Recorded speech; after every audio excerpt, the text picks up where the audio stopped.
नमस्कार, आप देख रहे हैं सीएनबीसी आवाज और ये मुलाकात बेहद खास इसलिए है कि जब हम लोग कड़ी मेहनत की बात करते हैं, अथक परिश्रम की बात करते हैं, तो एक नाम दिमाग में आता है पर्यायवाची शब्द के रूप में, वो है अमिताभ बच्चन का। लेकिन कॉर्पोरेट दुनिया में एक और अमिताभ बच्चन है जो पिछले 50 साल से बड़ी मेहनत कर रहा है और कंसिस्टेंटली परफॉर्म कर रहा है। इन साहब का नाम है अनिल मणिभाई नायक, जो कि L&T के सर्वे सर्वा हैं। सर, आपने 50 साल पूरे कर लिए और मैंने आपकी तुलना अमिताभ बच्चन से की है। वेल, वो तो आपने जो तुलना की उसके लायक तो मैं हूं नहीं, क्योंकि वो मेरे सेंचुरी का हार्ड वर्क, सेंचुरी का एक्टर है और हम अभी तक आधा सेंचुरी की हो कर पाए हैं।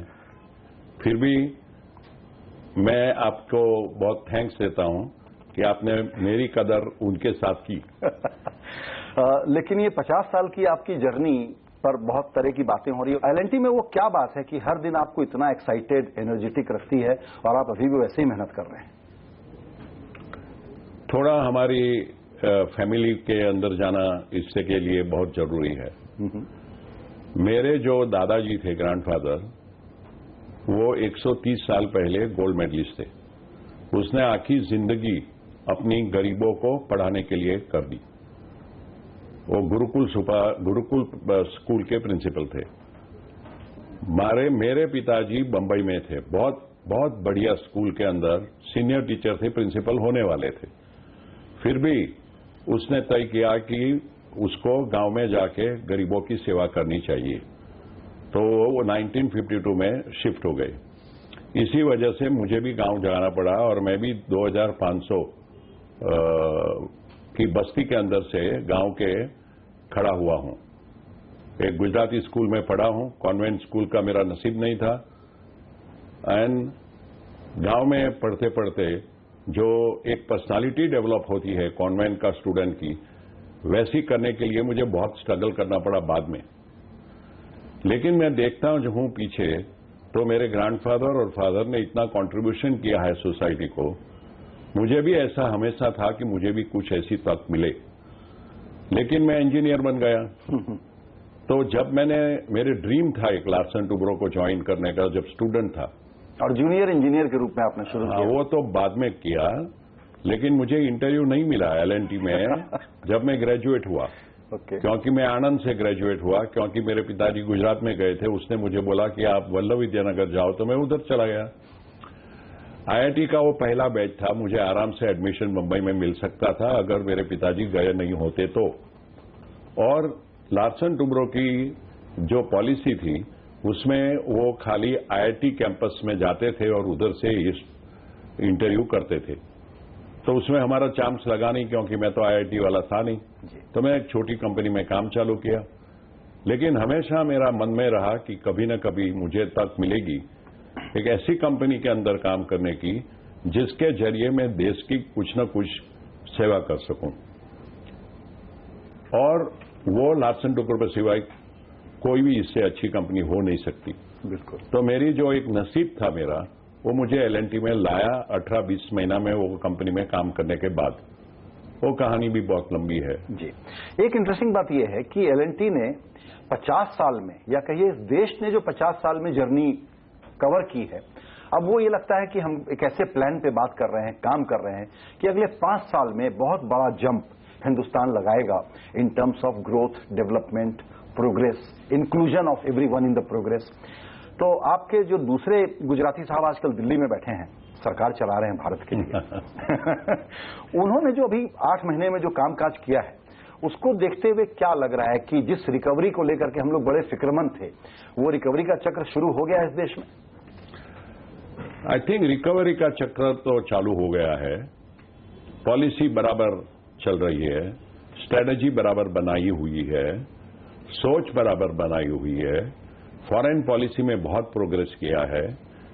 लेकिन उनका जो इम्प्लीमेंटेशन होना चाहिए, उसमें टाइम लगता है हमेशा, गवर्नमेंट की प्रोसीजर में। और उसका जो आपका विचार है, उसको ग्राउंड लेवल पर लाने के लिए करीबन 12-14 महीना निकल जाता है। तो अभी मैंने पहले भी एक दो इंटरव्यू में बोला है कि गवर्नमेंट को 6-8 महीना और देने दो। बिल्कुल फेयर है। तो वो अपने आप आपको नजर आ जाएगा कि जितना पॉलिसी उसका दिमाग में है कितना रियल लाइफ में इंप्लीमेंट होता है। मुझे तो विश्वास है कि जो हमारी लो प्रोफाइल ग्रोथ थी वो तो गई और अभी उनसे अच्छा ही होना है, लेकिन 6% ग्रोथ होगी, 7 होगी कि फाइनली 8, 9, 10 होगी, उसका जो आधार है वो कितना मॉनिटरिंग होगा हर एक पॉलिसी का, कितना इंप्लीमेंटेशन होगा, कितना माइक्रो मैनेजमेंट होगा ग्राउंड लेवल पर, उसके ऊपर आधार रखिए। आपने बिल्कुल ठीक कहा कि आधार इसी चीज पर होगा कि आप कैसे उसको इंप्लीमेंट कर रहे हैं। करेक्ट। तो अब आप बिल्कुल ठीक कह रहे हैं कि भी 12 महीने में भी हमको ओपिनियन नहीं बनाना चाहिए, 1.5-2 साल तो लगता है, उतना लैग पीरियड होता है। लेकिन एक सबसे बड़ा एग्जांपल लेते हैं, हर चीज का जो फंडामेंटल है वो है लैंड एक्विजिशन का मुद्दा। जिस प्रकार से इस सरकार ने ऑर्डिनेंस लाने का काम किया, फिर अमेंडमेंट के लिए भी मान गए, अब इसको गरीब विरोधी बता करके अपोजिशन वाले विरोध कर रहे हैं। आप जिस सेक्टर्स में डील करते हैं उसमें एक क्रिटिकल इशू है। एज एन एक्सपर्ट ओपिनियन इसका सोल्यूशन आप कैसे होते हुए देखते हैं, या आपको लगता है कि ये पॉलिटिक्स में फंस गई चीज? मुझे तो ऐसा लग रहा है कि अगर कंट्री का डेवलपमेंट 8, 9, 10% करना है तो जिसका फायदा गरीबों को भी होगा, मजदूरों को भी होगा, सबको काम मिलेगा। अगर जो इंफ्रास्ट्रक्चर प्रोजेक्ट आएगा, पब्लिक प्रोजेक्ट आएगा और उसका बॉटलनेक है लैंड एक्विजिशन, तो जो इस गवर्नमेंट ने ये हाथ में लिया है काम और जो बिल पार्लियामेंट में पास करा रही है वो बहुत जरूरी है, डेवलपमेंट के लिए बहुत जरूरी है। क्या आप ये कह सकते हैं कि अपोजिशन का विरोध अनफेयर है? मैं ये नहीं बोलूंगा, लेकिन इतना जरूर बोल सकता हूं कि ऑपोजिशन को भी इतना ही इंटरेस्ट है जितना बीजेपी को है डेवलपमेंट में, और उसको ही इतना इंटरेस्ट है कि सब लोग काम पर लगे।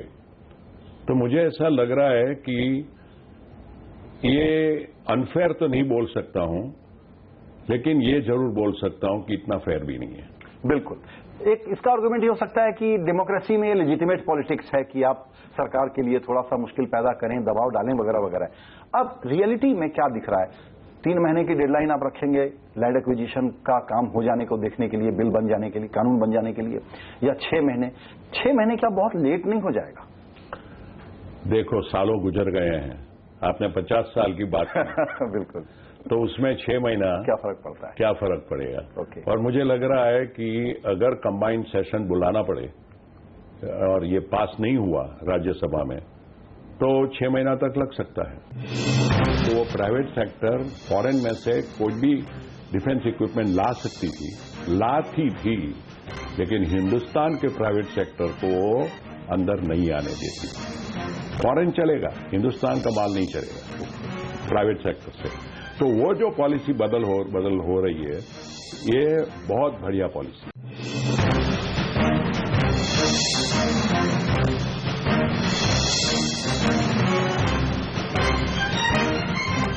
इंफ्रास्ट्रक्चर के लिए सरकार अपनी स्पेंडिंग बढ़ाने की कोशिश कर रही है, लेकिन जिस तरह का काम इस देश को करने की जरूरत है उसके लिए सरकार को पता है क्या कि पैसे हैं उसके पास, और नहीं है तो कैसे लाने हैं, कैसे लाएंगे, ये आप बताइए।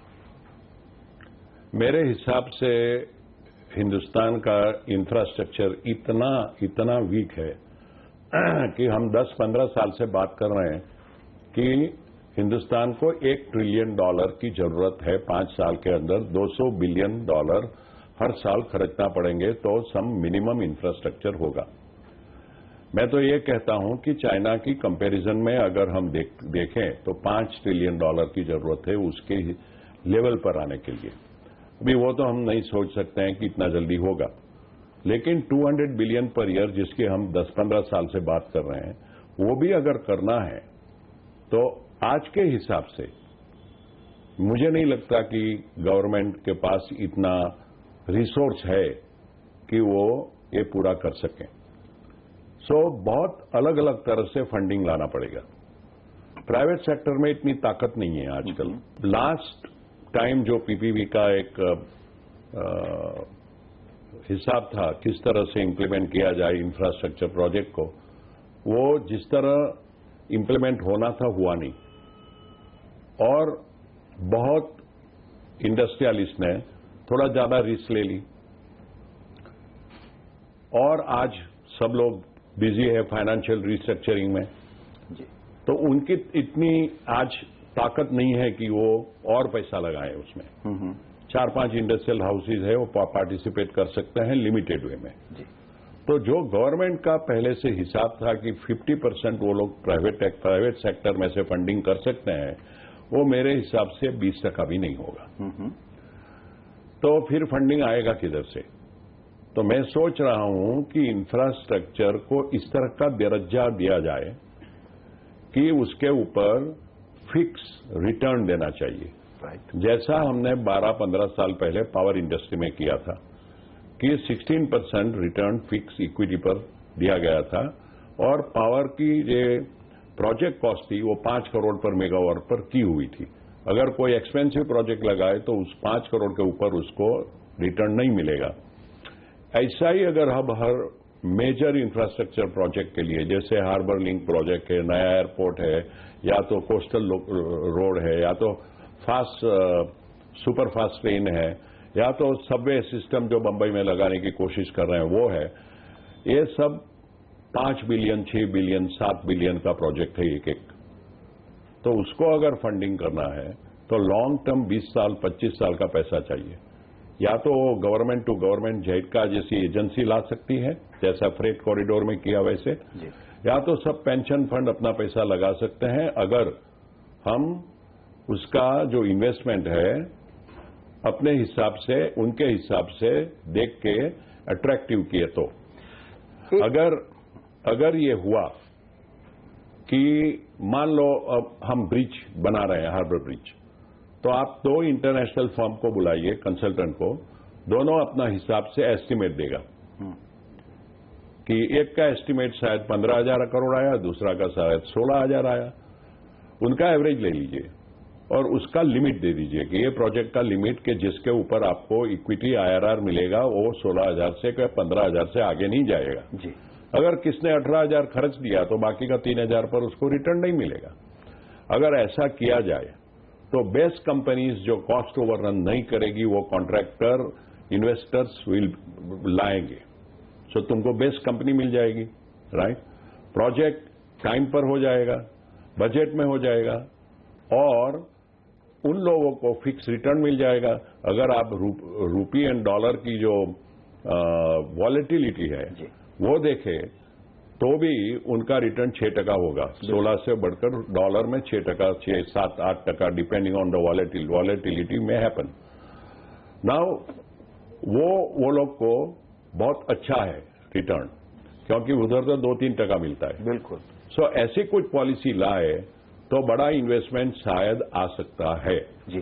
तो अभी ये बताएं, आपने बहुत अच्छे से समझाया, इस पर 2 बातें आपसे समझना चाहूंगा। एक तो ये कि इक्विटी के रूप में FDI इंफ्रास्ट्रक्चर सेक्टर में सरकार को बड़ी उम्मीद है कि आएगी।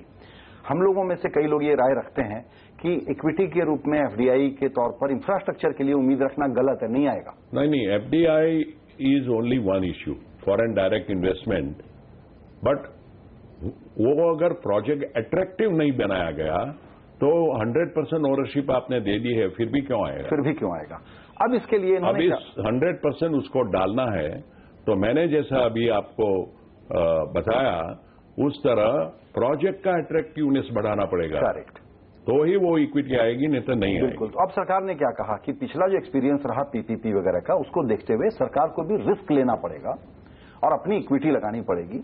लेकिन आप जो दूसरी बात कह रहे हैं कि उसको एक एश्योर्ड रिटर्न की जब तक गारंटी नहीं होगी तब तक प्राइवेट प्लेयर आएगा नहीं। तो सरकार जो इसका एक फ्रेमवर्क बना रही है, आपको लगता है वो एड्रेस करेगी, या आप सरकार से कहना चाहते हैं कि ये करो? मैं तो मानता हूं कि वो एड्रेस करें, और अगर नहीं करें तो आपका इंटरव्यू की तरफ से उसको मैसेज मिलना चाहिए कि आपने पहले किया है पावर प्लांट में, वैसा ही इंफ्रास्ट्रक्चर में करो। आपका सेंस क्या है? वो लोग अभी जो PPP में रिवीजन की बात कर रहे हैं सरकार, वो क्या करने वाले हैं? जो रिवीजन की बात कर रहे हैं वो बहुत लिमिटेड है। एग्जैक्टली। उसके हिसाब से ज्यादा इन्वेस्टमेंट नहीं आएगा। क्यों? वो समझाइए। हाँ, क्यों नहीं आएगा? नहीं, क्योंकि रिस्क जो है वो ज्यादा करके फिर भी इन्वेस्टर पर रहती है। ओके। वो एश्योर्ड रिटर्न की तरफ नहीं होती है। मैंने जो बोला आपको, वो एश्योर्ड रिटर्न की तरफ बोला कि 6-8% जो पैसा लगा रहा है उसको मिलना चाहिए। 16% IRR दोगे तो उनको डॉलर में 6% मिलेगा। तो सरकार जिस तरह की प्लान बना के जो क्लेम कर रही है कि हम ये सब करेंगे, आपको लगता नहीं है कि वो शायद ये करना चाहेंगे जो आप बता रहे हैं कि 6-7% की रिटर्न की गारंटी दे दो, लॉन्ग टर्म फंडिंग बहुत आ जाएगी? अभी तक मैंने सुना नहीं है कि ऐसा उसकी सोच है। इसलिए मैं बोल रहा हूं आपको भी और जिधर जिधर हमें अपॉर्चुनिटी बोल रहा हूं कि ऐसा करना पड़ेगा। अगर आपका जो target 1 trillion 200 billion per year है तो जी, अगर आप 200 बिलियन का 50 बिलियन कर रहे जैसा पास में हुआ तो फिर बात अलग है। तो फिर बात ही अलग है। बिल्कुल। सर, एक बड़ी बात यह है कि जितना एम्बिशियस एजेंडा इस नई सरकार ने लिया है, इसको लागू करने में जो सबसे बड़ा हिंदुस्तान में एक ही चैलेंज है, वो होता है एग्जीक्यूशन। एग्जीक्यूशन 100% हो पाए, टाइम पर हो पाए, कॉस्ट ओवररन भी ना हो, इसको कैसे इंश्योर करेंगे? नहीं, वो तो मैंने आपको जैसे पहले बताया, बहुत सी एक्टिविटीज एक साथ करने पड़ेगी, लेकिन जो मिनिस्टेरियल इंप्लीमेंटेशन प्लान है वो किस तरह कितना एफिशिएंटली मॉनिटर होता है उसके ऊपर वो बहुत आधार रहता है। अभी क्या होता है, कमेटी बनती है गवर्नमेंट के अंदर की IAS ऑफिसर की और मिनिस्टर की, लेकिन उसके अंदर बाहर का क्या अंदाज है वो आता नहीं है। ग्राउंड लेवल पर क्या हो रहा है वो पूरी इंफॉर्मेशन आ नहीं रही है। इसकी वजह से मैं सोच रहा हूं कि ये हर एक कमेटी हर एक मिनिस्ट्री में बनाई जाए, खाली मॉनिटर करने के लिए। रेलवे में, कम्युनिकेशन में, सड़कें बनानी है तो उसमें, लेकिन हर एक मिनिस्ट्री में हर एक कमेटी में CII का एक आदमी लिया जाए, CII का एक लेट्स से मेंबर, फिकी का मेंबर लिया जाए। वो किसको भेजेगा? अगर फार्मास्यूटिकल कमेटी है तो सबसे बढ़िया जो फार्मास्यूटिकल एक्सपर्ट है वो ही जाएगा। इसमें लेकिन एक बात और है सर, उसमें आपको नीचे से क्या हो रहा है वो पता चलेगा। ये बड़ा अच्छा इंपॉर्टेंट सुझाव आप दे रहे हैं। लेकिन अभी क्या हुआ, नई सरकार आने के बाद प्रधानमंत्री जी ने खुद कहा कि मैं टॉप इंफ्रास्ट्रक्चर प्रोजेक्ट को खुद मॉनिटर करूंगा। आपको लगता है कि वो जब खुद मॉनिटर कर रहे हैं तो एग्जीक्यूशन और ग्राउंड रियलिटी की बात वो भी पकड़ना चाहेंगे और पकड़ लेंगे? देखो, एपेक्स कमेटी जो है सब मिनिस्ट्री में कमेटी बनेगी। हर एक में मैं बोल रहा हूं कि एक CII और फिकी का मेंबर डाला जाए। अभी उसकी पूरी कोऑर्डिनेटिंग कमेटी जो हुई है वो PMO में होगी। वो बोल रहे हैं प्राइम मिनिस्टर कि वो खुद मॉनिटर करेंगे। वो मॉनिटरिंग कमेटी के लिए भी बहुत senior member from the industry via CII, so that no particular industry gets favoured or anything of that sort.